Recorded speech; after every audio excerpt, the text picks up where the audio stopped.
நாகப்பட்டினம் மாவட்டம் வேளாங்கண்ணியில் புனித ஆரோக்கிய மாதா பேராலயத்தில் புத்தாண்டை ஒட்டி நடைபெற்ற நள்ளிரவு பிரார்த்தனையில் பல்லாயிரக்கணக்கானோர் பங்கேற்றனர்.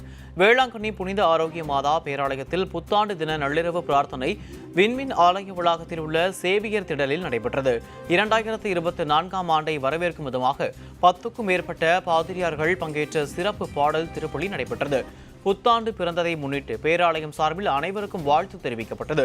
இதில் பல்லாயிரக்கணக்கானோர் கலந்து கொண்டு கூட்டு பிரார்த்தனை செய்தனர்.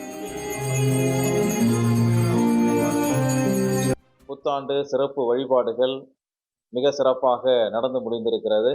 2023ஆம் ஆண்டிலே இறைவன் செய்த எல்லா நன்மையான காரியங்களுக்கு நன்றி செலுத்தும் விதமாக நன்றி வழிபாடும், புதிய ஆண்டு எல்லா மக்களுக்கும் மகிழ்வான மனநிறைவான ஆண்டாக அமைய வேண்டும் என்றும், நாடுகளிடையே அமைதி நிலவ வேண்டும் என்றும், புதிய ஆண்டிலே நிறைவோடு வாழ வேண்டும் என்று சிறப்பான பிரார்த்தனை செய்யப்பட்டது.